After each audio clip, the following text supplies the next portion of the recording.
There's a version of you, still alive, that's been quietly sabotaging every goal you've ever set. The one who quits when it's hard, who hides behind excuses, who whispers maybe later. And until you kill him, you'll keep living the same defeated story. Why? Because habits don't die. They must be destroyed. In a few moments, I'll show you how to bury that weak version forever and rise as the man who finishes what he stole. Was designed to stand upright, face the storm, and walk through it.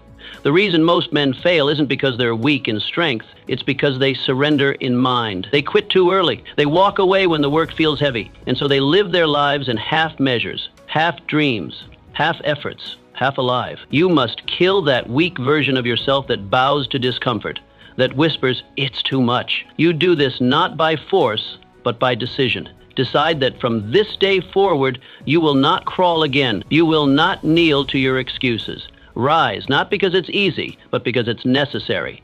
Picture yourself alone in a field, no one watching, no one pushing, only you. And before you stands a heavy stone, the weight of your calling. The weak version of you will walk past it, complain about its size, and keep wandering. But you, the real you grip it. You strain, you lift, you build muscle, resolve, and identity. Ask yourself now, how many moments have you let slip because you refused to lift? How many promises to yourself have you broken? What would your life look like if you simply did not quit? The man who changes his life is not the one who waits for strength. It is the one who moves forward, trembling if he must, but moving nonetheless. Distinctly as your shield. You don't lose the battle in the moment of attack, you lose it the day before, when you didn't prepare, when you chose comfort over structure, when you let your emotions vote on your actions.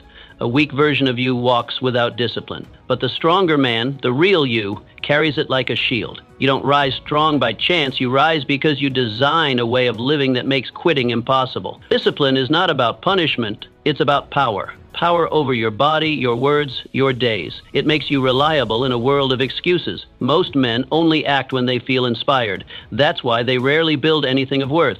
But imagine a farmer who only sows when he feels ready. He'd go hungry. Now imagine a man who rises daily, sharpens his blade, tends his field, even in rain.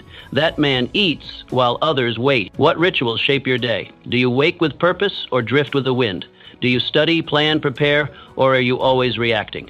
If you build a life of discipline, you won't need to summon strength in hard times. It will already be inside you. The weak version of you wants ease. The real you knows that ease is earned after discipline is mastered. Your word must be law. Weak men do not fall all at once. They collapse slowly, under the quiet weight of broken promises. Not promises made to others, but the ones made to themselves. They say they'll rise early, but hit snooze when no one's watching. They swear they'll begin tomorrow, but when tomorrow comes, they find another excuse to delay. And with every excuse, they erode the foundation of their own future. That is how a life of regret is built, not in massive failures, but in soft moments of self-betrayal. Every time you say, "I will," and don't, you whisper to your soul that your word is meaningless, that you are not to be trusted, not even by yourself. And when a man cannot trust himself, he loses the ability to lead, to grow, and to rise. But the man who speaks with intent and follows through as if his word is law becomes powerful. He doesn't treat his promises as suggestions. He treats them as contracts with his own future. Your word must become sacred. Every time you say you will do something, you write a silent agreement with the man you want to become. The weak version of you breaks that agreement every day. He's not evil, just soft, undisciplined, distracted. He wants ease over honor. But the strong version, the one you are building, keeps his word like it's a commandment. You do not become that man by waiting for grand moments. You become him by honoring even the smallest commitments. If you say you'll walk 10 steps, walk 11. If you say you'll read 1 chapter, read 2. It's not about doing more, it's about proving that your word holds weight. Let your life over-deliver. Let your habits echo with strength. Let your actions prove that what you say will happen. Now imagine a younger man watching you, maybe a son, maybe a mentee, maybe the child you once were, still looking for someone to follow. What are you teaching him? That breaking your word is normal? That quitting is acceptable? Or that discipline is built on self-trust and greatness begins in silence with a promise kept? If your entire life was judged by the promises you made and kept, how would you measure up? Would you stand proud or shrink back in shame? A man of his word becomes a man of destiny, not because the world hands him power, but because he proves again and again that he can be counted on. Begin with the smallest words. Let your I will mean something again. Each time you follow through, you drive a nail into the coffin of that weak version who hesitates, delays, and breaks faith. Kill that quitter. And with every promise kept, become unbreakable. Comfort is the enemy. Nothing worthwhile has ever been born from comfort. No empire was built in a feather bed. No warrior was made in luxury, and no man, no real man, was ever forged by taking the easy road. The weak version of you seeks comfort like a dog chasing scraps, hoping for relief, begging for softness. But you must understand this deeply. Comfort will never make you strong. It makes you dull. It makes you forgettable. And no sharp blade was ever forged in warm water. Growth demands suffering. Evolution requires discomfort. If you wish to rise, you must step where fear lives. You must walk the road with thorns beneath your feet, wind in your face, and doubt in your ear. That is where the transformation happens. Not when you are safe, but when you are tested. Every time you avoid the harder path, every time you choose what's easy over what's necessary, you kill a piece of your own potential. You don't grow by staying safe. You grow by hurting with purpose. The greatest minds in history, those who reshaped the world, were not shaped in comfort, they were shaped in fire. While others ran from storms, they stood still. While others hid from failure, they walked into it. They didn't gain strength from winning. They gained it from not breaking when everything around them told them to fold. That's where strength is found, not in comfort, but in the trial itself. Think about what you've been avoiding lately. That difficult conversation you keep postponing. The workout you skip. The challenge you label as too risky. Why are you running? Because it's uncomfortable? Because it stretches you? Because it makes you doubt yourself? Good. That's exactly where you should go. That's the fire that will sharpen you, if you let it. Now, picture yourself standing in front of a cold, dark river. The wind is sharp, the current unforgiving. The weak version of you turns around, walks away, tells himself it's not the right time. But the real you, the one you must become, he steps in, feet trembling, breath short, muscles tight. But with every freezing step, he awakens. His blood moves, his spirit roars, his eyes sharpen. That river does not weaken him. It resurrects him. Your destiny doesn't live in comfort. It lives on the other side of effort. Every single time you choose ease, you delay your crown. Every time you numb yourself with pleasure, you weaken your edge.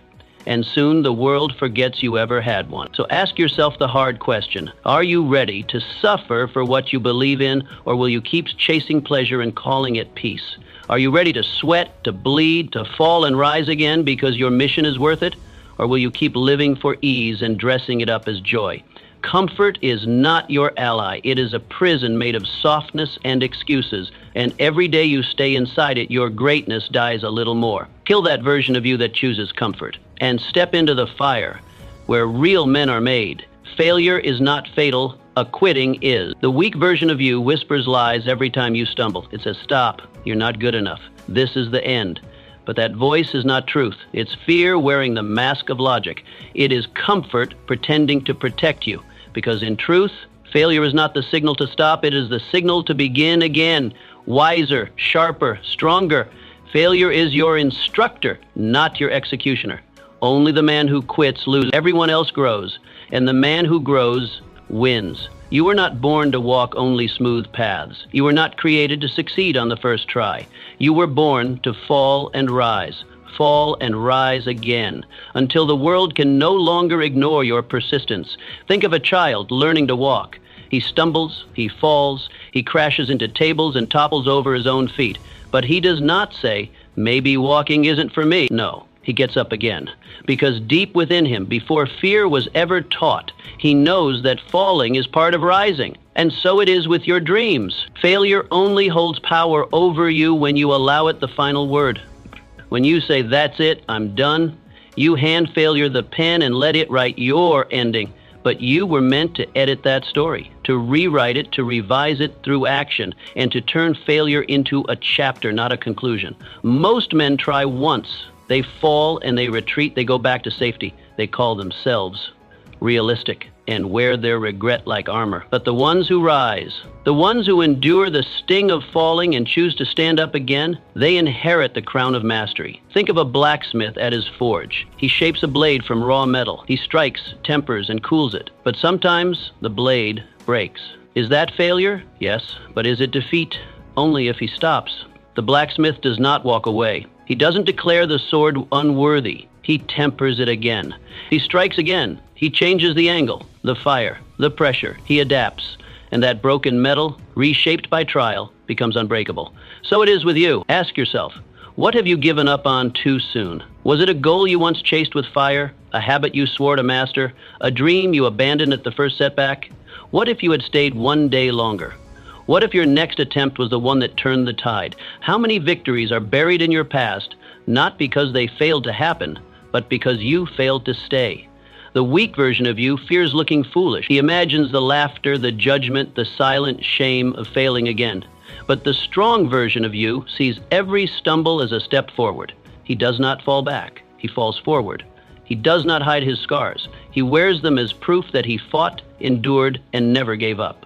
His scars do not speak of defeat, they speak of courage. You are allowed to fail. You are allowed to hurt. You are allowed to fall face first into the dirt. But you are not allowed to quit, not if you truly want it, not if you believe in your future, not if there is even a spark of purpose left in your chest. So kill that quitter. Kill the version of you that retreats at the first blow. Stand up, wipe the blood from your chin, and try again. Because every time you rise, you get closer. And one day, not today, maybe not tomorrow, but one day, the world will see what you've become.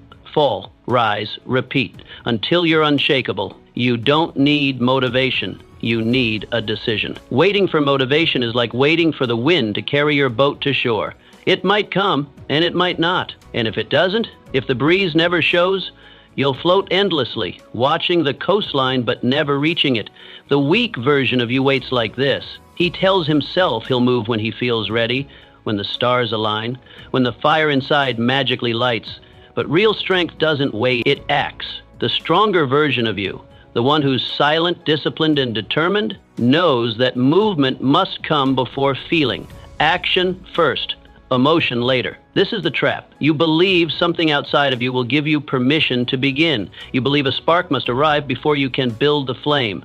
But in truth, the spark is in your action. And if you never strike, you never light the fire. The man who waits for the perfect moment, the right mood, or the ideal energy becomes a relic, forgotten by time, buried by excuses. But the man who decides, who truly decides, he creates his moment. He doesn't need lightning to strike, he becomes the lightning. A real decision is not made with fanfare, it is not loud, it is not surrounded by cheering crowds or dramatic music. It is quiet, it is cold. It happens in a room with no one watching. What makes a decision powerful is not how deeply you feel it, it is how relentlessly you act on it, day after day, with no applause, no reward, just execution. That's what separates men who rise from those who rot in the prison of procrastination and moves regardless. The other waits forever. What if your life transformed the moment you stopped needing motivation and started honoring your word? What if instead of relying on emotion, you chose integrity? Picture yourself waking up early, not because you're energized, but because you said you would. Picture yourself training, not because you're excited, but because you made a promise. Picture progress not as something granted by mood, but driven by honor. That's the version of you that builds legacies. The man who doesn't ask, do I feel like it today, but says, I do it, because it's who I am. That is power. That is freedom. That is the end of weakness and the beginning of domination. Now ask yourself, what are you waiting for? Some external sign? Some surge of inspiration? A moment that feels easy and effortless? Or will you finally become the force that moves itself? Every day you hesitate, the old you tightens his grip. Every excuse feeds him. Every delay sharpens his claws. But the moment you decide, the moment you cut off the need for motivation, you write a new chapter. You rip the script from his hands, and you begin to live with purpose, not permission. Burn this truth into your mind. Motivation fades. It vanishes in rain, in fatigue, in disappointment, but decisions remain. They are the bricks that build the fortress of your future. When motivation runs dry, decision keeps marching. When feelings collapse, resolve stands. Stop being a slave to moods. Stop waiting for the wind. Grab the oar. Cut through the water. Move because you command yourself. That's how you rise. Not by waiting, but by willing. Not by emotion, but by execution. Kill the weak version of you who needs to feel ready and become the master who moves anyway. Your future is watching. There is a version of you 5 years from now, waiting, watching, living in the house you are building with your actions today. He sees every morning you hit snooze, every excuse you allow, every promise you break, every time you choose distraction over discipline. And that man, your future self, is either proud of you or he's ashamed. There is no neutral. There is no pause. You are shaping him with every single choice, whether you realize it or not. But the weak version of you doesn't care. He only lives for the day. He wants comfort now, ease now. He says, I'll figure it out later, as if time is an infinite river that bends to his laziness. He forgets that every action is a seed, and one day every seed will grow.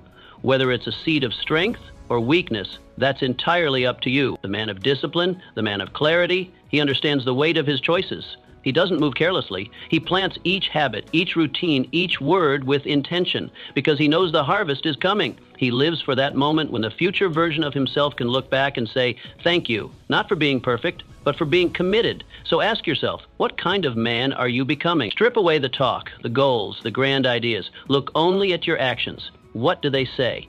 Are you becoming sharper, stronger, or are you becoming softer, slower, and filled with silent regret?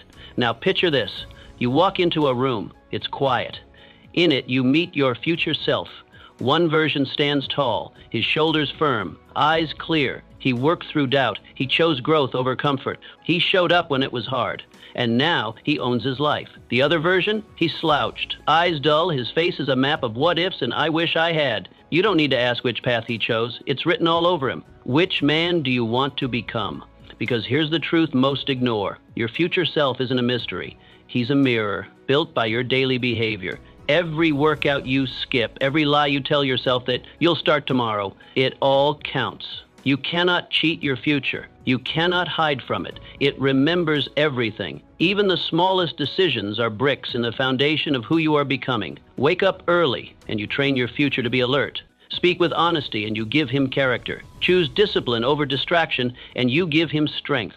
It's not about giant leaps. It's about the quiet, repeated choices that echo forward in time. So the next time you want to quit, want to delay, want to indulge, pause. Look ahead.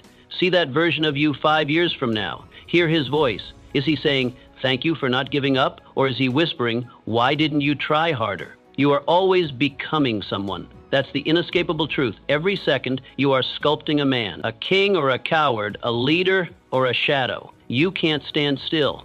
The only question is, who are you choosing to become? Kill the version of you who forgets the future. Bury him in your discipline and build a life the future you will rise to salute. Respect your own effort.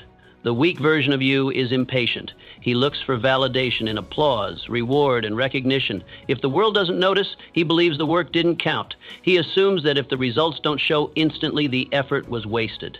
But that mindset is poison. It turns discipline into discouragement. It turns noble work into self-doubt. And it kills the very thing that makes a man strong, his belief in the value of his own effort. A man of strength, however, does not beg for eyes to witness his grind.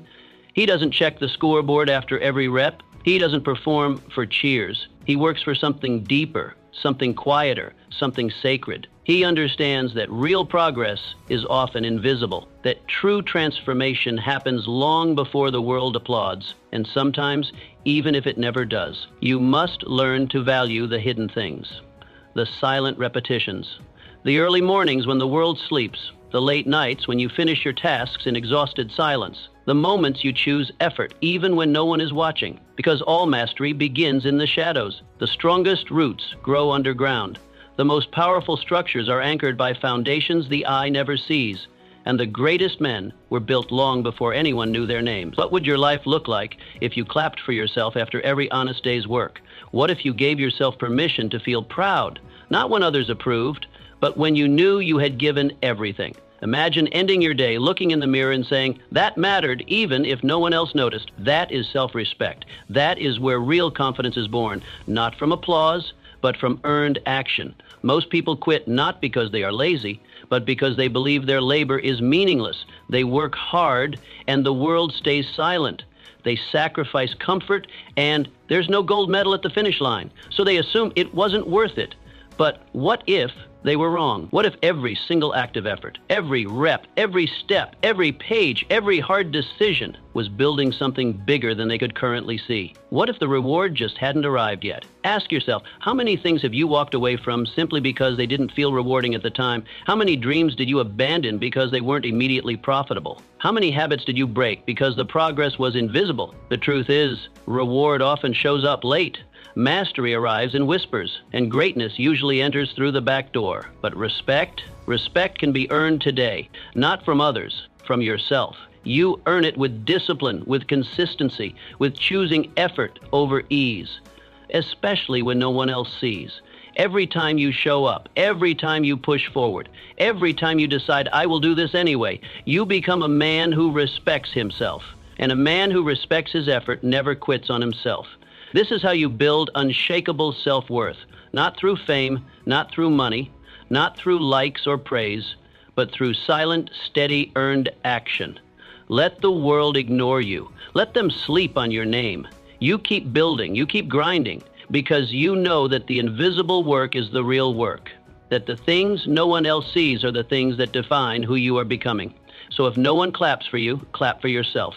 If no one sees your sacrifice, see it yourself. And when the weak version of you starts whispering that it's not worth it, that your labor is lost, silence him with action. Prove to yourself that your discipline is not a performance, it's a promise. To your future, to your purpose, to the kind of man you are committed to becoming. Kill that version of you who disrespects effort. Bury him beneath 1,000 acts of unseen excellence, and rise, quiet, powerful, unstoppable. You're not tired. You're uninspired. Fatigue lies, it dresses itself in truth, but more often than not, it's deception. It tells you you're too tired to go on, when really, you're just too disconnected to care. Your body may be fed, hydrated, even well rested, but your spirit is starving.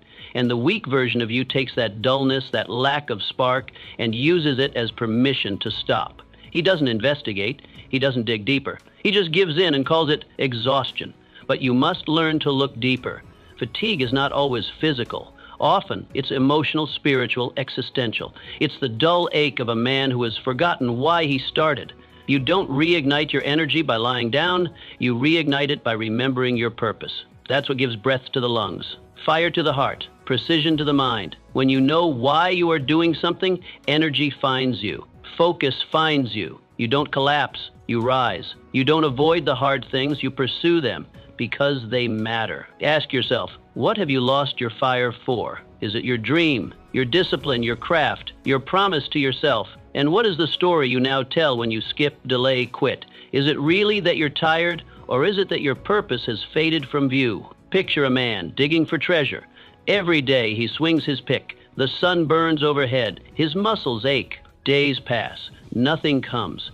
And then one day, after another long shift, he sighs, I'm tired, and sets the pick down. He turns his back and walks away. But what he didn't know, what he couldn't know, is that he was just one swing away from striking gold. That's what quitting steals from you. Not just the effort you wasted, but the reward that was inches from your grasp. So often, what we call burnout is actually neglect, a dream untended, a fire ignored, a mission that once mattered, slowly buried beneath routine, distractions, and self-doubt. You stop watering it, you stop feeding it, and when it dies, you say, I guess I'm tired. But deep down, it wasn't exhaustion, it was a soul crying for meaning. The next time you feel tired, don't just collapse into comfort. Ask yourself, is this weariness or wasted inspiration? Is this my body breaking down or my will checking out because I've forgotten what I'm fighting for? If your goal still burns inside you, even faintly, that is fuel. That is enough. Stoke it, feed it, fan the flame. Purpose will lift you in ways that rest never can. Boredom and burnout wear the same mask. They make everything feel heavy, slow, joyless. But boredom comes when your soul knows you were made for more, and yet you settle for less. It's not that you've done too much, it's that you've done too little of what matters. That's why everything feels so hard. The weight you carry isn't from overwork, it's from working without connection. So reconnect, sit with your dream, speak with your future.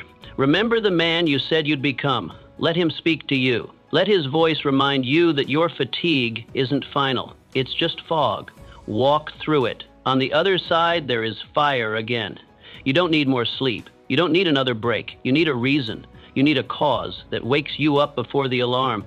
A mission that makes you forget what time it is. A vision that sharpens your steps. Give yourself one.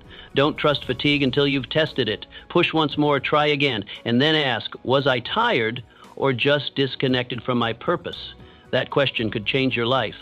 Kill the version of you that surrenders at the first sign of heaviness. Bury him under your why. And rise, not with ease, but with intention. Not because you feel like it, but because you remember who you are and who you must become. Excuses are the language of failure. The weak version of you is fluent in one language, excuses. Too tired, too late, too busy, too hard. His sentences always begin with I can't and end with maybe tomorrow. Excuses are his comfort blanket, wrapped tightly around a life of untapped potential.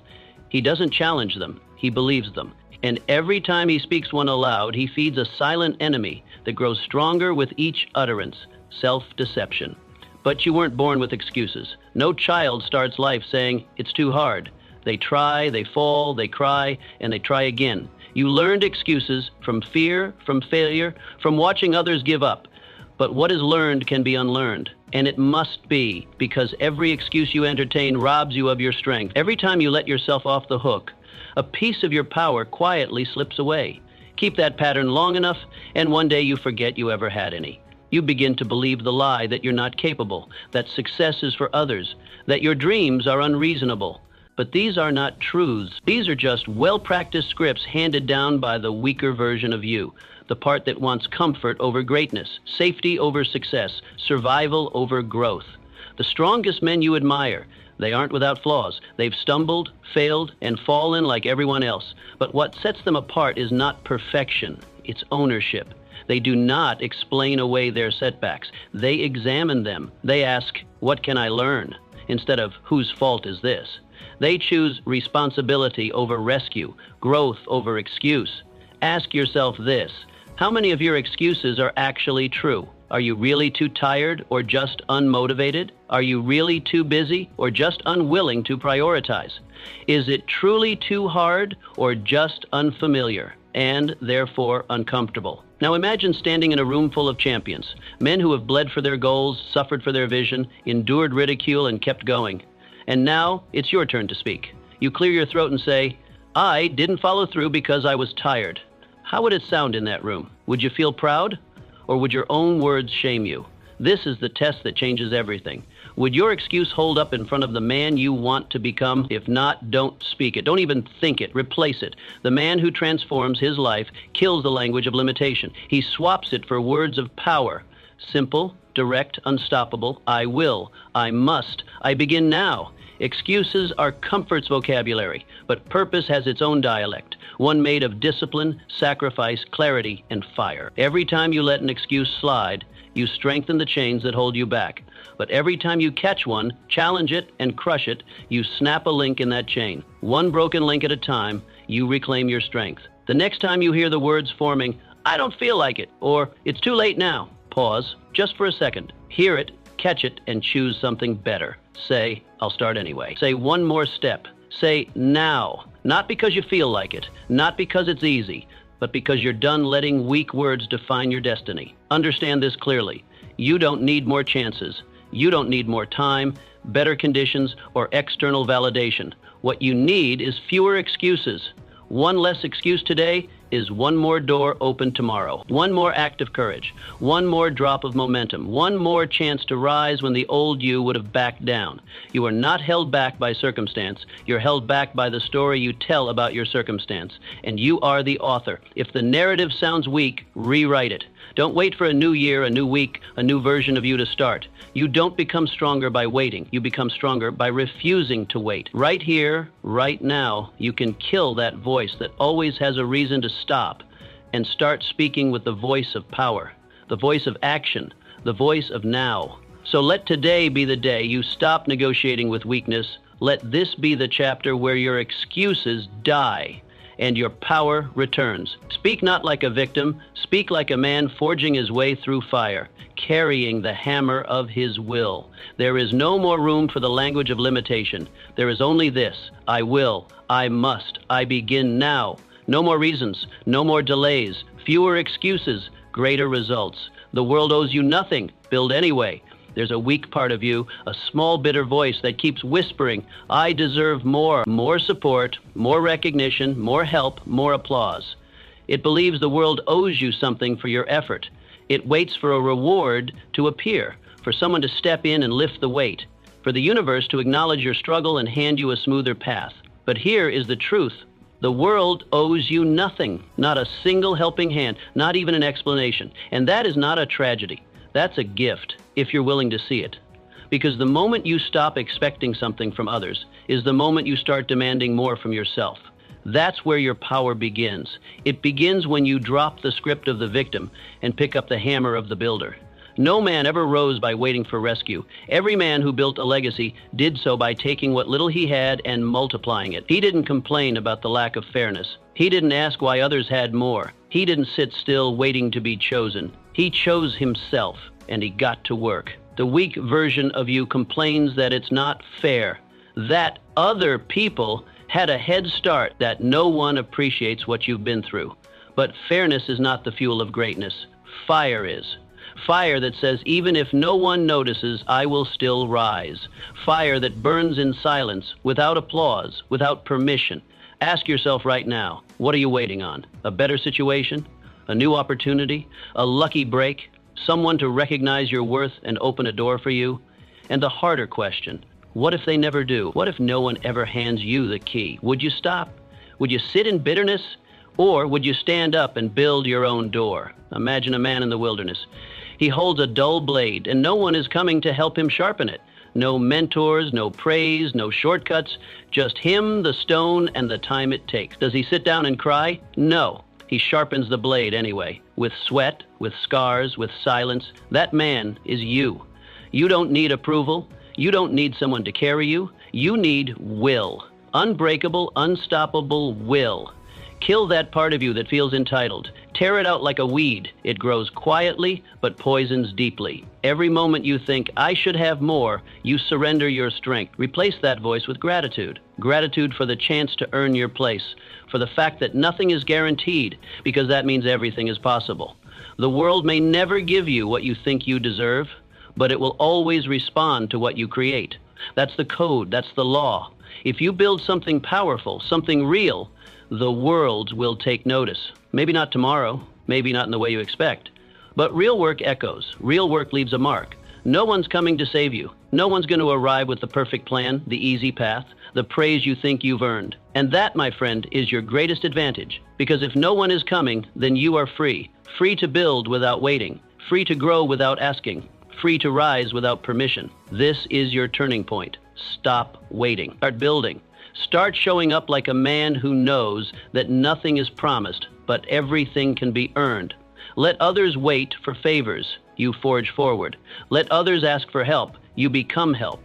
Let others dream about being chosen. You choose yourself again and again and again. Kill that weak version of you who speaks the language of entitlement. Bury him beneath the weight of your work. Replace him with discipline, fire, and focus, and rise, not because the world gave you something, but because you gave yourself no other option but to win.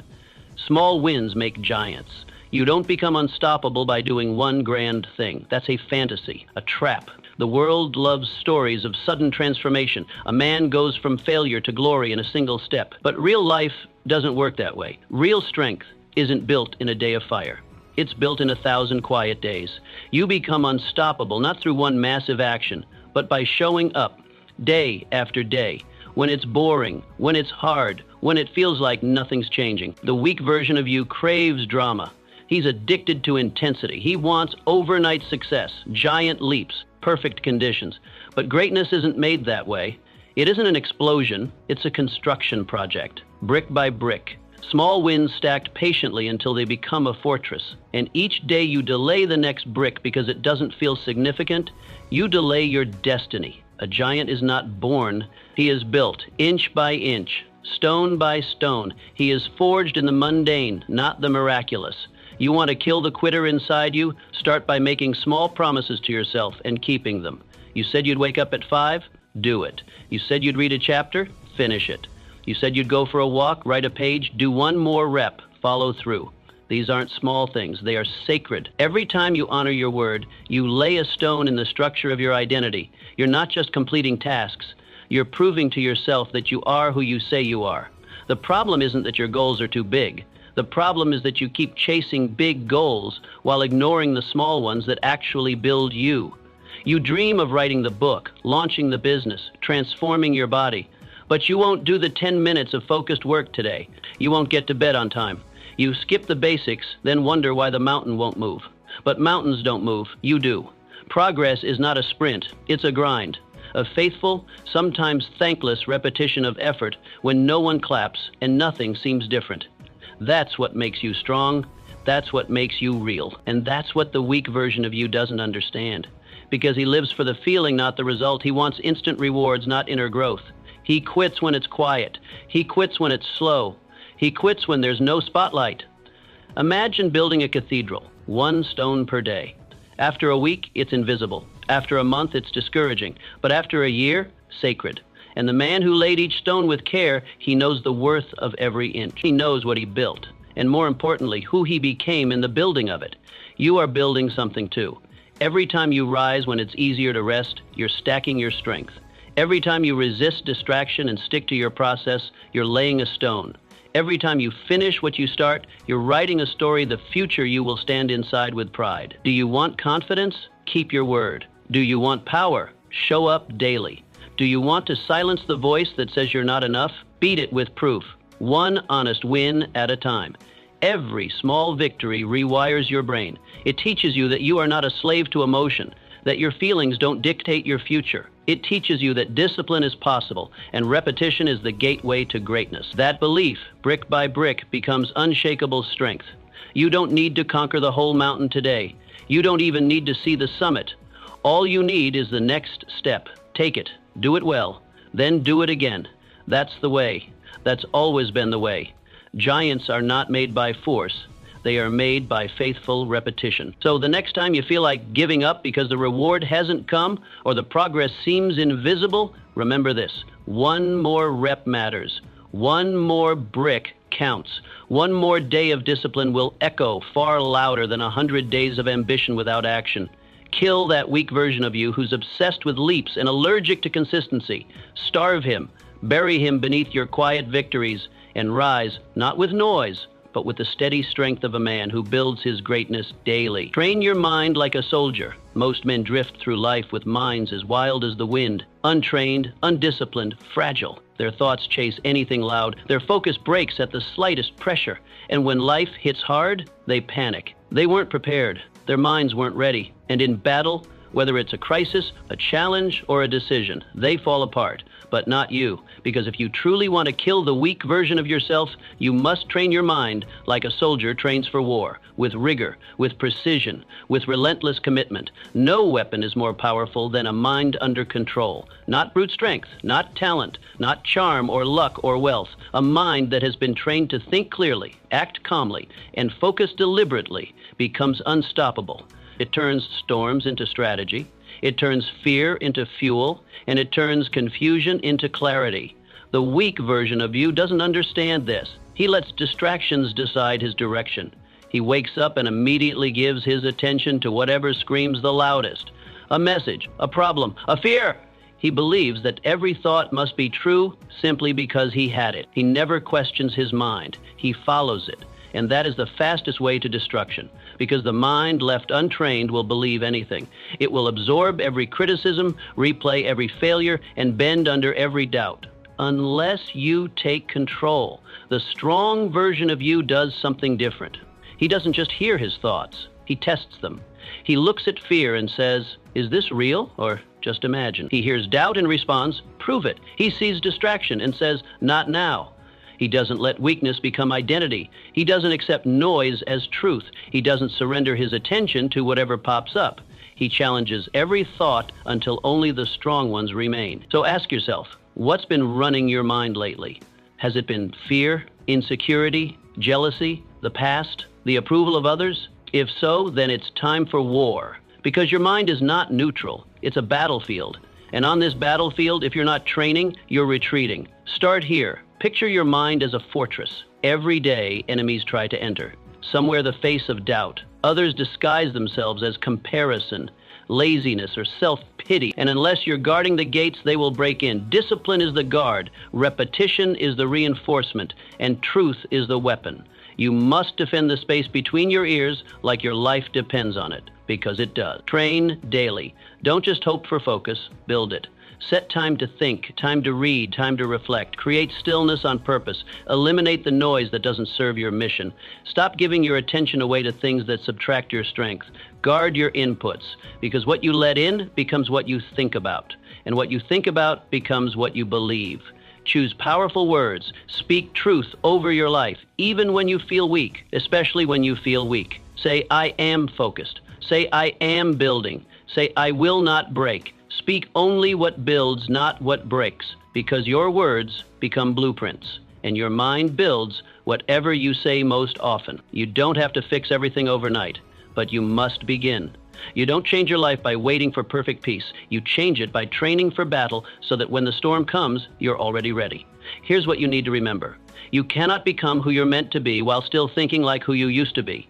Old thoughts will not build a new life. If you want transformation, it starts with mental discipline. That means cutting off the excuses. That means questioning every thought that tells you to quit. That means choosing stillness when the world is loud and strength when your mind is soft. This doesn't mean you'll never struggle again. Even the strongest minds are attacked. But the difference is they know how to respond.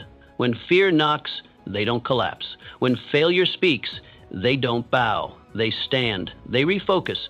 They remember what matters and why they began. So train, not once a year, not just when it's easy. Train every day. Meditate, reflect, journal, speak. Sharpen your thoughts like blades. Build a mind so clear and so focused that it becomes your strongest ally. Because the man who commands his mind commands his life.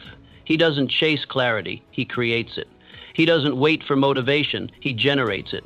He doesn't live in reaction, he leads from intention. Kill that weak version of you who lets his mind wander like a child with no guide. Replace him with a warrior, a builder, a man of mental discipline. That's who wins. That's who rises. That's who becomes unstoppable. Pain is not your enemy. Pain terrifies the weak version of you. He flinches at discomfort. He sees struggle and thinks it's a sign to turn around. He believes pain is punishment, a cruel and unjust signal that he's on the wrong path. But pain is not your enemy. Pain is not a curse. Pain is a teacher. It is a mentor, a sculptor, a sacred fire. It does not destroy, it refines. You cannot grow in safety. You cannot become who you're meant to be by tiptoeing through life, avoiding everything sharp, heavy, or hot. You grow when you are pressed, when you are stretched, when you are broken open, not broken apart. That pain you've been trying to escape, that's the gateway to greatness. Every man who rose from nothing met pain and shook its hand. The weak part of you, he panics when pain shows up. He retreats into comfort. He convinces you that it's too much, that it's unfair, that it's not worth it. He tells you that if something hurts, it must be wrong. But that is a lie. Soft, seductive lie. Pain isn't wrong, it's real. It's the most honest feedback life can give you. It tells you where the weakness is, where the work is, where the next layer of your strength can be built. Think about the last thing you quit. That project, that discipline, that promise. Did you quit because it was impossible or because it hurt?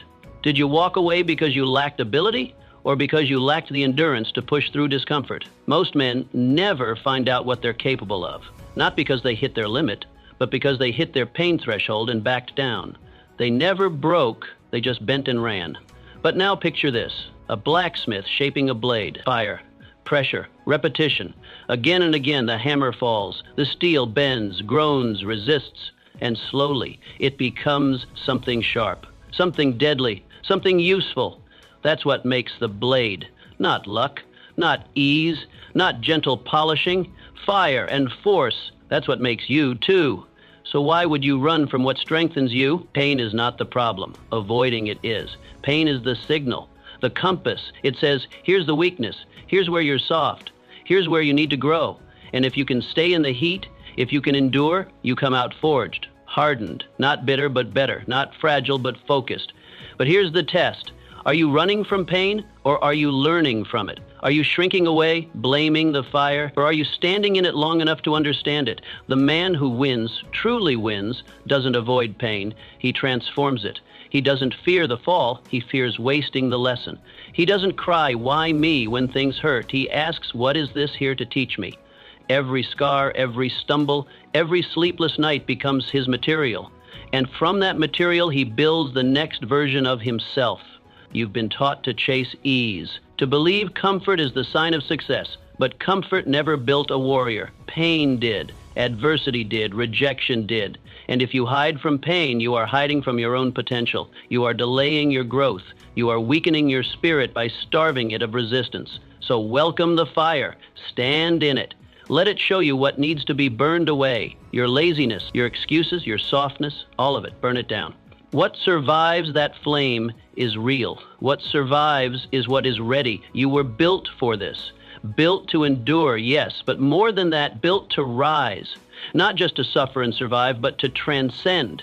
Pain doesn't just make you tough, it makes you wise. It makes you present. It makes you aware. You stop living in delusion. You stop pretending to be strong. You become strong because you've been tested. There's a reason why men who've been through the fire walk differently, speak differently, move differently. It's not arrogance, it's clarity. They've seen what most run from. And they didn't break, they didn't quit, they stayed, and they changed. So here's your call. When pain shows up next time, don't run, don't reach for distraction, don't dull it with excuses or lies. Look it in the eye. Ask it what it's here for. Let it teach you, let it train you, let it carve away what doesn't belong in your future. The weak version of you, he can't handle this. He craves relief. But you're done living beneath your power. You're done quitting when it hurts. You're ready to be forged. Welcome the fire, because you were built to survive it. More than that, you were built to rise from it. You must become your own hero. No one is coming to save you. Let that idea die and bury it so deep that it never rises again. There is no cavalry, no miracle, no secret guardian on the horizon. The world owes you nothing, and the sooner you accept that, the stronger you become. There is no safety net outside of the one you build. There is no hero arriving to solve your problems.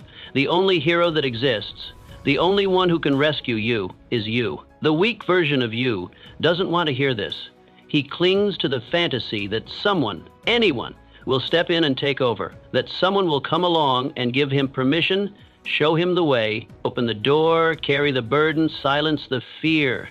That version of you dreams of rescue, but dreams aren't plans, and rescue isn't coming.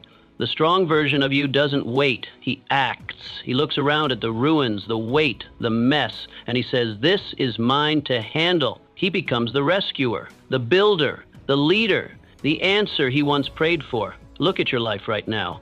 What parts of it feel broken, unfinished, stuck? What pieces are you hoping someone will come along and fix? Your career, your body, your discipline, your sense of purpose, your finances?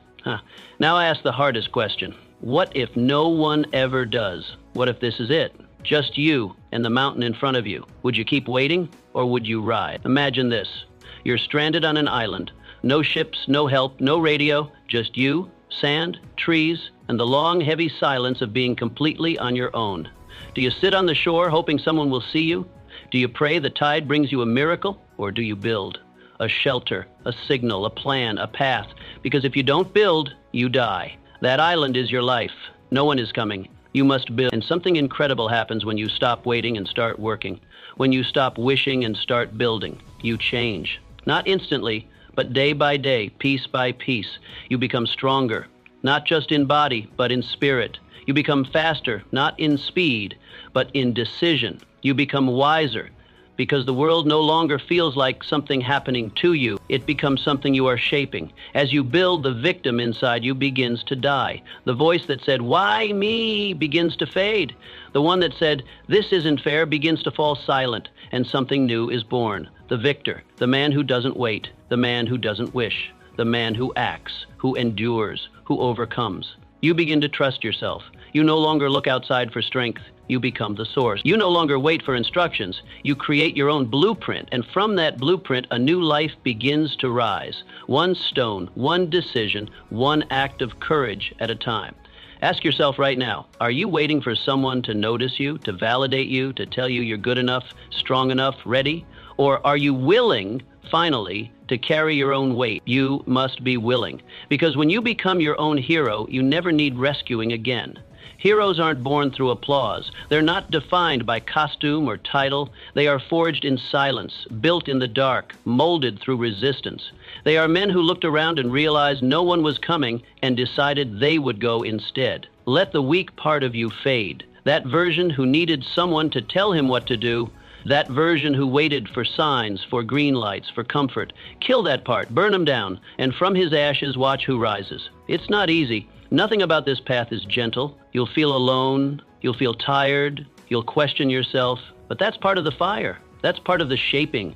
And every step you take, every wall you break, every burden you carry, you build something the world can never take away. Self-reliance. You no longer live at the mercy of others, not their opinion, not their permission, not their help. You become the help. You become the power. You stop waiting for someone to change your life and start becoming the kind of man who changes his own. There is no greater freedom than that. So kill that weak version of you who sits and waits. Silence the part of you still hoping someone else will take responsibility. Let him die quietly. And then rise. Pick up your tools, your vision, your grit, and build. You don't need saving. You need to begin. Do it even when no one claps. The weak version of you needs eyes on him to act. He thrives on approval, moves for applause, and waits to be validated before taking a single step forward. He only runs hard if someone's watching the race, only shows discipline when there's a crowd to admire it. But that version of you will never build anything that lasts, because greatness is never built in the spotlight. It is built in silence, in shadows, in solitude. Real progress isn't loud. It doesn't announce itself. It happens when you wake up early and no one sees it, when you keep a promise and no one thanks you, when you choose discipline over ease and there's no praise waiting at the end. That's where the strong version of you is forged, not on stage, but in the dark. You must learn to do your work without needing a witness. The world may never clap, they may never notice. That cannot matter, because the most important battles are always fought in private. The habits you keep when no one's watching, those are the bricks that build the foundation of the man you become. If you compromise in secret, you crumble in public. But if you conquer yourself in private, you carry that strength into every part of your life. Ask yourself honestly, do you only give your best when someone else might see it? Do you only stick to your word when someone might call you out for breaking it? That's not strength. That's performance. That's the weak man hiding behind attention, hoping for praise to give him fuel. But applause is a poor power source. It fades. It's fickle. And if you let it drive you, you give the world the power not just to lift you, but to break you. Now imagine this. A man in the middle of a vast forest. No stage, no audience, no followers, just trees. And yet he builds a ship, massive, steady, beam by beam, day by day. No one sees him, no one thanks him, no one even knows what he's doing, but he builds anyway. Because he knows something others don't. One day, that ship will carry him somewhere great. That man doesn't wait for applause. He works with conviction, with vision, with silence. And that must be you. Because the moment you stop needing the world to cheer for you, you take your power back. The man who only moves when validated is easily stopped when criticized. But the man who builds from within, who acts from purpose, who moves in silence with fire, nothing can stop him. He's already decided. Greatness demands that kind of internal drive. Not temporary inspiration from others, but internal commitment to who you're becoming. You must build your habits, your character, your craft, not to impress, but to improve. Not to perform, but to transform. There is freedom in quiet work. Peace in private progress. When you no longer need to prove anything to anyone, you finally start to rise. Slowly, sharply, authentically. Kill that version of yourself that performs. Kill the part that asks, who's watching, before he starts. Bury him under 1,000 small acts of private integrity. Replace him with the man who builds, because building is what he does. Because discipline is who he is. Because he knows where he's going, even if no one else does. And the irony? In time, the applause may come, the world may notice, the stage may appear, but by then, you won't need it. You won't depend on it, because you'll already be complete, already forged, already proud of who you are, not because of what others say, but because of what you did when no one said anything. That is power. That is purpose. That is how legacy is built. So let others chase attention. Let them live for likes and followers and validation. You build in the forest. You lay beam after beam in silence. And one day, your ship will touch the water, and the world will wonder how it came to be. They won't understand what you gave, what you sacrificed, the cold mornings, the lonely nights, the effort done without reward. They'll just see the result. But you'll know. And that's all that will matter. Because by then, the man you've become will no longer need to be clapped for. He'll be the man worth clapping for. Finish what you start. Starting is easy. Anyone can start. In fact, most people do. They get excited, inspired, motivated by the rush of something new. Starting feels like momentum. It gives the illusion of progress. It fills the air with hope and possibility. But the truth is, starting is nothing without finishing. And the weak version of you, he lives only in beginnings. He jumps from one project to another, one goal to the next, one habit, one dream, one spark. Always chasing the next thing that gives him a rush, but he never stays long enough to build a fire. He starts the workout plan, but stops after a few days. He starts reading the book, but leaves it on the shelf before chapter 3. He starts waking up early, journaling, practicing discipline, but only when it feels good. When it gets hard, when the emotion fades, he fades with it. He's addicted to the feeling of starting, but allergic to the pain of continuing. But make no mistake, starting doesn't build men. Finishing does. Finishing is where character is carved. It's where grit is proven. It's where the voice in your head that says, it's too hard, gets confronted by the version of you that says, we don't stop. That's the battleground where real strength is born. Not in excitement, but in endurance. Not in speed, but in persistence. Anyone can run fast at the beginning. Few can keep running when it hurts. Few can crawl through the middle, where there's no reward, no recognition, just raw work. That's where most people quit. That's where most lives get abandoned. Now think about it. What have you walked away from? What did you start and not finish? A project? A business idea? A physical transformation? A habit that was supposed to redefine your identity? Be honest. Because each time you abandon something that mattered to you, you're not just leaving behind an incomplete task, you're reinforcing a dangerous identity. I don't finish. You're training your mind to expect collapse, to expect quitting, to seek escape when it should be building endurance. And over time, that identity sinks in. You begin to doubt your own promises. You start new things with less conviction, and you carry the silent burden of unfinished rubble. Imagine a builder who lays the first few bricks of a house and then walks away, again and again. He pours effort into blueprints, lays down the first layer. Then something comes up, he moves on.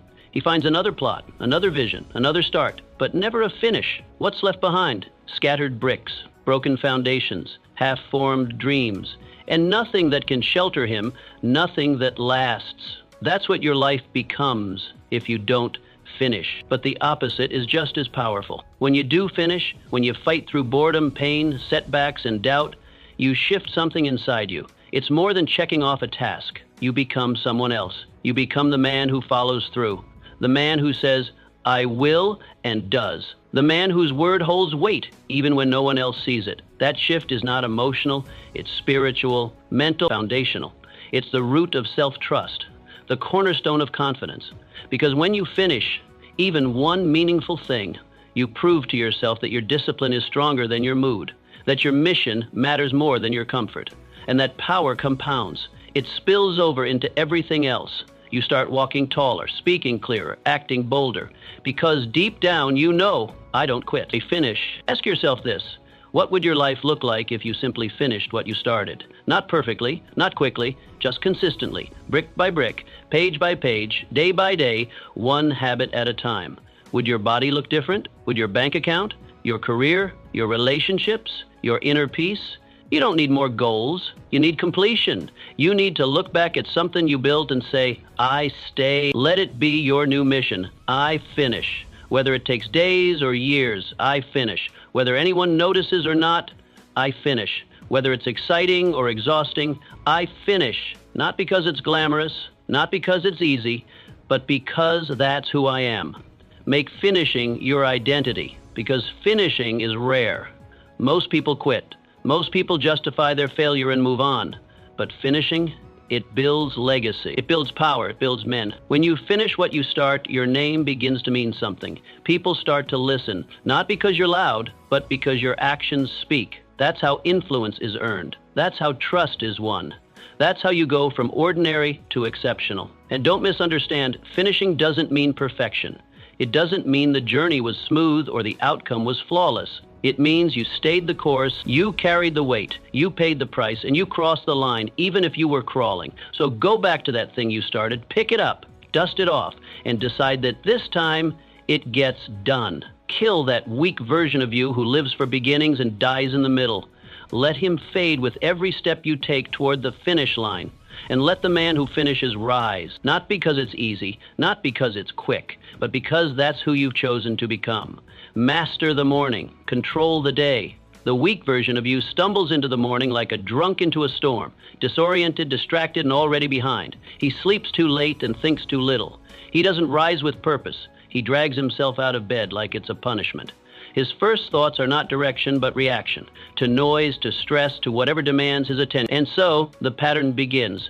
Chaotic morning, chaotic mind.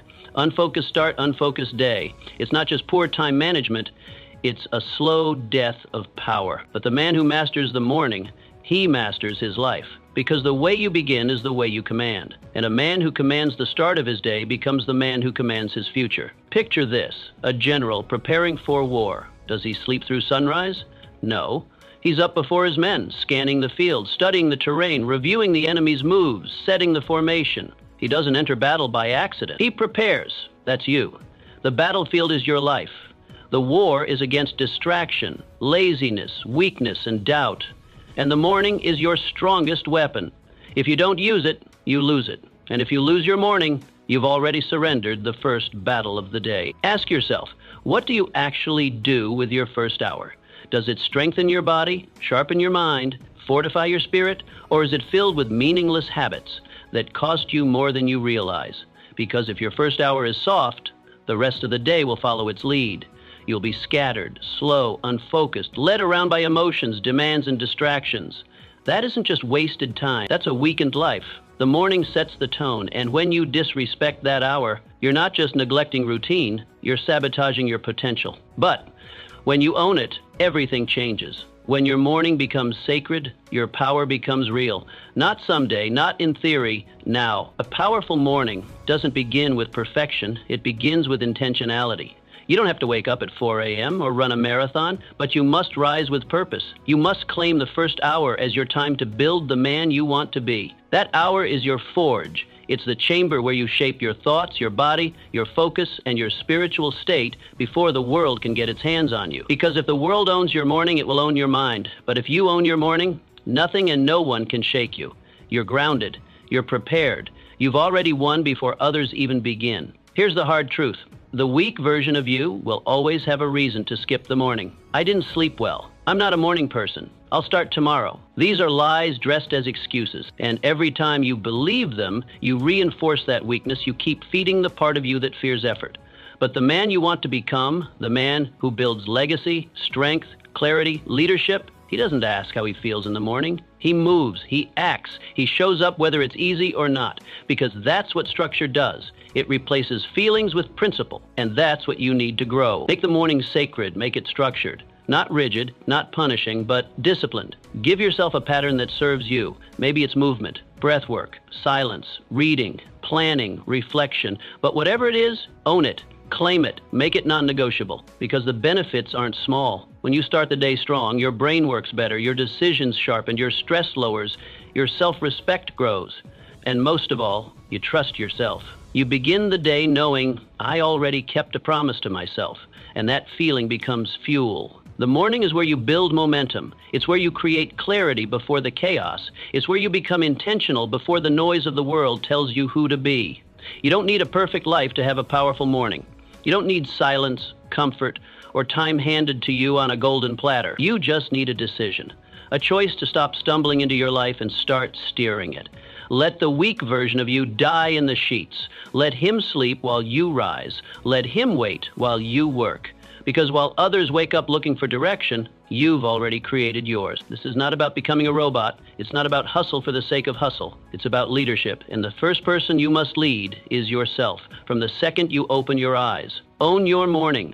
Not once in a while, every day. The same way a warrior sharpens his blade, even when there's no enemy in sight, you sharpen your mind, your body, your habits, because you know the enemy always comes, and you will not meet him unprepared.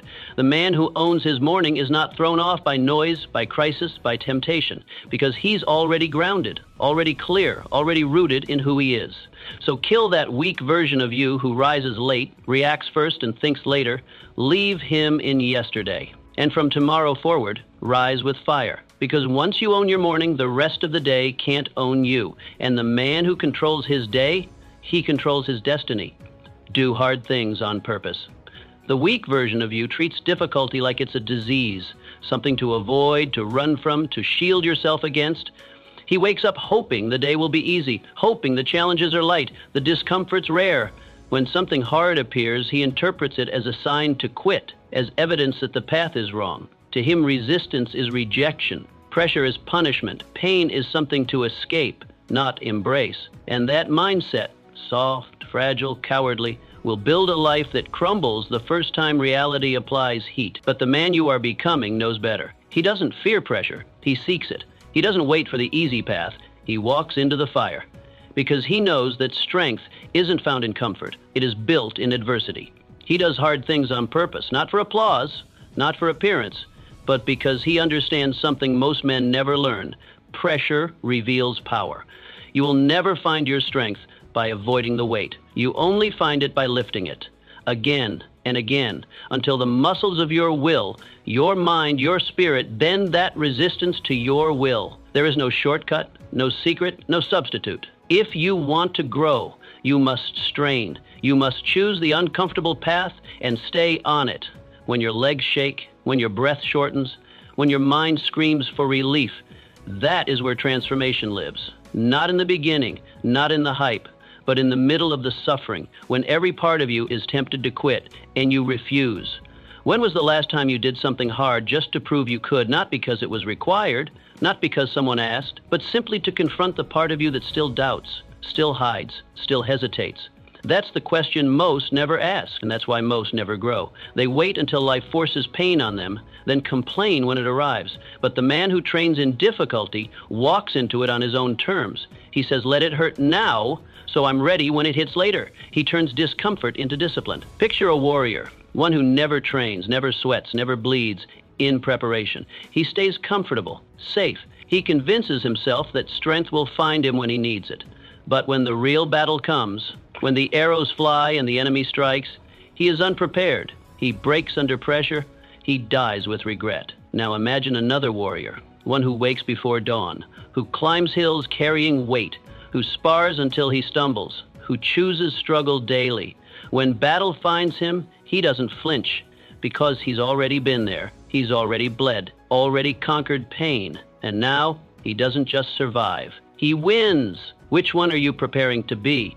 Which future are you training for? Every hard thing you choose now makes you stronger for what life will throw later. The cold water, the long walk, the unreadable book, the difficult conversation, the brutal workout, they are all bricks in the fortress of your becoming. You can avoid them and stay soft, or you can face them and become solid. You get to decide. That's the brutal beauty of it. It's all a choice. And here's the deeper truth. Your greatest growth won't come from the things you enjoy. It won't come from the wins that come easy. It will come from the things you endure, from the seasons you didn't think you'd survive but did, from the moments you wanted to quit but didn't, from the discipline to push yourself one more step when nobody would blame you for stopping. That's where the real self-respect is forged, not in pleasure, but in pain with purpose. The world is not interested in whether or not you're comfortable. Life doesn't ask how you feel about pressure, but it will test you again and again. And if you've only trained in peace, you won't stand in the storm. That's why you must choose struggle before it chooses you. Lean into it now while the stakes are low. So when they rise, you rise higher. Let go of the illusion that difficulty is a threat. See it for what it really is, a mirror. One that reflects your current limits and invites you to push past them. One that shows you where you are weak, not to shame you, but to shape you. The weak part of you will beg for comfort. He'll tell you there's no point in suffering, that rest is safer, that pain is pointless. Starve him. Suffocate him with action. Let him die under the weight of the barbell, the pressure of the challenge, the repetition of the hard road. And in his place, allow the stronger man to emerge, the one who doesn't flinch, who doesn't break, who fears nothing. That man exists within you already. He's just waiting for enough difficulty to pull him out. So choose it, embrace it, invite it in like a mentor. Because difficulty, when chosen, becomes the tool that refines you. It becomes the training ground where average dies and greatness is born. Do the hard thing, not for others, not for pride, but to become the man who no longer fears the storm because he trained inside it. Burying the old you for good. You can't carry the old version of yourself and expect to rise. That man, the quitter, the doubter, the excuse maker, he cannot come with you where you're going. You can't upgrade your life while dragging the version of you that was built for survival, not success. The one who hesitated instead of decided, who explained instead of executed, who postponed instead of prepared. The one who let fear speak louder than purpose. That man had his turn, and his time is over. You don't need to fix him. You don't need to reason with him. You don't need to sit him down and ask him to grow. You need to bury him. Not tuck him away, not keep him close in case things get hard, not whisper his excuses when no one's listening. Bury him. Lay him down, declare him dead, and walk forward. The idea of slow improvement is a trap. The idea that you can gradually patch up the broken parts of the old you while still trying to become someone greater, that idea will keep you stuck. You can't renovate a structure that was never meant to stand forever. You can't remodel a mindset that was designed for limitation and then expect it to house greatness. You must demolish. You must burn the bridge. Cut the cord. Break the habit. Kill the version of you who kept you tired, broke, ashamed, uncertain. Because here's the truth. That man made you small. He accepted less than you were capable of. He said maybe later when you needed to act now. He folded under pressure. He called temporary pain a permanent problem. And worst of all, he lied to you, told you that comfort was safety, that mediocrity was noble, that waiting for permission was wisdom. That man cannot come. So ask yourself honestly, why are you still dragging him around? Why are you feeding thoughts that no longer serve you? Why are you giving time, space, and energy to beliefs that belong to a man you've outgrown? Picture a man trying to climb a mountain with a corpse on his back. Every step is heavier. Every breath is harder. Every moment becomes more difficult. The mountain seems impossible, not because it is, but because of the weight he refuses to let go. He blames the climb, but the real burden is who he's bringing with him. Now picture him finally laying the body down. No tears, no apology, just the decision to let go. And in that moment, he flies. He rises. He moves with clarity, speed, power, because he chose to stop dragging the dead weight of who he used to be. That is what you must do. Write the death note for your old identity. Take a pen, take a journal, name him, describe him, list his traits, his habits, his fears, his lies. Then write, "He is no longer me," and bury him. Not with ceremony, but with conviction. Because you are becoming someone new, someone disciplined, someone clear, someone who finishes what he starts, someone who trains, builds, commits, and endures. This version of you doesn't whine. He doesn't explain his shortcomings. He fixes them. He doesn't run from discomfort. He trains in it. He doesn't doubt every decision. He acts, adjusts, and acts again. This version of you walks into the world knowing that he is not owed anything, but that he can earn everything. He no longer waits to feel ready. He moves first, speaks truth, demands more from himself than anyone else could. This is the man who is building something real. But you cannot build if you keep turning around. You cannot climb if you're always looking back. The old you is not your companion. He is your anchor. And the deeper you dig into your potential, the harder that anchor pulls until you cut the chain. Let it go. The fears, the habits, the vices, the patterns, the story. That story you've been repeating to yourself. I'm not good enough. I always mess things up. I've never finished anything. Burn that script. Write a new one. One that starts with a funeral and ends with a resurrection. This is the shift most men never make. They try to level up while still holding hands with who they used to be. They try to win new battles while consulting the man who always surrendered. They try to build something legendary on a foundation of self-pity and delay. And then they wonder why it keeps collapsing. You can't build a future on a corpse, so bury him. Let the world miss that old version of you. Let them wonder what happened to the man who always played small. Let them be confused when you no longer laugh at the same jokes, no longer skip the gym, no longer waste time in conversations that subtract from your mission. Let them mourn him if they must. But you rise. You rise without apology, without hesitation, without dragging the old chapters into your new book. Because the man you are becoming needs all of you. Your focus, your energy, your precision, your fire. And that man, he is free.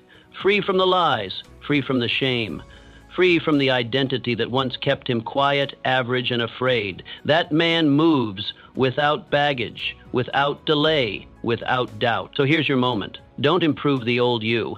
Don't negotiate with him. Don't take him along for one last ride. Walk him to the edge. Dig the grave, throw him in, and start fresh. Let your actions write the first chapter of the new you. Let your habits reinforce it. Let your words reflect it. Let your morning routine, your mindset, your decisions, your discipline prove it. That world's pretty famous too. So you don't need the world's approval. You don't need a perfect plan. You just need the courage to say that version of me is gone and I'm not going back. Because the world doesn't need the old you and you don't need him either. Bury him and walk forward, free. The strongest men obey themselves. There's a war inside you. Not a loud one with fists and fire, but a quiet one. The kind that happens in the stillness of morning, in the space between your intention and your action. It's the war between the part of you that wants to rise and the part of you that just wants to rest a little longer. The part that says, I will, and the part that replies, maybe tomorrow. The weak version of you obeys the voice that says, not today. He listens to fatigue like it's truth. He bows to cravings like they are kings. He hears the whisper of doubt, of ease, of comfort, and he follows like a servant. But you weren't born to serve that voice. You were born to rule over it. Discipline is not about living like a monk. It's not about denying yourself pleasure or walking through life like it's a punishment. It's about command. It's about knowing that no one, not your boss, not your parents, not the world, has the right to run your life unless you give them permission. And the moment you start obeying every little feeling, every sudden urge, you've handed over that permission. You've given up your throne. If you're tired of starting and stopping, tired of living beneath your own potential, it's not because you lack motivation. It's because you keep obeying the wrong voice, the voice of the quitter, the excuse maker, the child, the coward. That voice has lived inside you for too long. It has dressed itself in good reason. Just one day off, you're exhausted. You've earned a break, but you know what else you've earned? Respect, results. A life that reflects the fire in your gut. You don't kill the weak part of yourself with anger. You kill it with consistency. You kill it by no longer negotiating, no longer making space for later. You want to rise? Then learn to give yourself an order and follow it. You get up when you said you would. You train when it's time. You speak when you must. You rest only when your work is done. Not because someone else is watching, but because you're watching. The real man doesn't wait to be led. He leads himself, not with ego, but with clarity. Not with emotion, but with principle. He stands in front of the mirror and makes a vow. From this day forward, I will not break my word, not to others, not to himself. And that vow, that internal contract, is more powerful than any goal on paper. Because the man who keeps his word to himself becomes unshakable. His confidence isn't built on compliments, it's built on proof. If you've been feeling lost, it's likely because you've been following something weak, some temporary emotion, some small excuse. You don't need another plan. You don't need another dose of motivation. You need to stop lying to yourself. Stop postponing. Stop giving power to moods that pass like weather. When you obey yourself, everything changes. You move with a different kind of weight. You enter a room differently. You begin to trust yourself again. And when you trust yourself, when your own voice becomes law, you don't wait to feel ready. How many times have you disobeyed your own voice? Told yourself you'd do something, only to retreat when the moment came. You paid for that, in lost time, in lowered self-respect, in nights where you couldn't quite look yourself in the eye. But you don't have to keep paying. That cycle ends when you decide, deeply, finally, that your word matters. Picture the man who does not flinch, who lives by internal discipline, who works without applause and endures without complaint. Picture the strength of that, the gravity, the calm. That's the man you were born to become. But you'll only become him when you stop obeying weakness. You don't need a perfect schedule or some perfect morning. You need to act. You need to decide that the next time your body says stop, you will whisper back, go, and you'll move. You'll push, not because it's dramatic, but because it's yours to do. The man who lives by discipline is not rigid, he is free, because he is no longer pulled by everything around him. He is no longer waiting for the world to give him a sign. He has become the sign. And when that happens, when you no longer break your own commands, there is nothing left to fear, because the strongest men in history were not just warriors of the field. They were warriors of the self. They didn't ask for power, they became it, and so will you, if you obey yourself. Quit on quitting. There is a lie that has been whispered into your ears since you were young. It goes like this: if it gets too hard, you can always stop. And slowly, subtly, that whisper becomes a belief, then a habit, then a way of life. That lie is how the weak version of you was born, not in one dramatic failure, but in 1,000 quiet exits, 1,000 small retreats when things got inconvenient, painful, or unclear. But the real decision isn't just to keep going for one more day. The real decision is to burn the exit door entirely, to make quitting so unacceptable that it never even enters the conversation. Because when quitting is an option, it becomes a reflex. And once it becomes a reflex, it bleeds into everything. If you allow quitting in your work, you'll quit on your health. If you allow it in your discipline, you'll quit on your dreams. You'll start to quit not just on tasks, but on people, on yourself, on your identity. You'll say things like, it wasn't meant to be, or maybe it's not the right time. But what if it was meant to be, and you just didn't stay long enough to see it? You must make a different decision right now. Decide this: I do not quit. I adjust. I endure. I rise.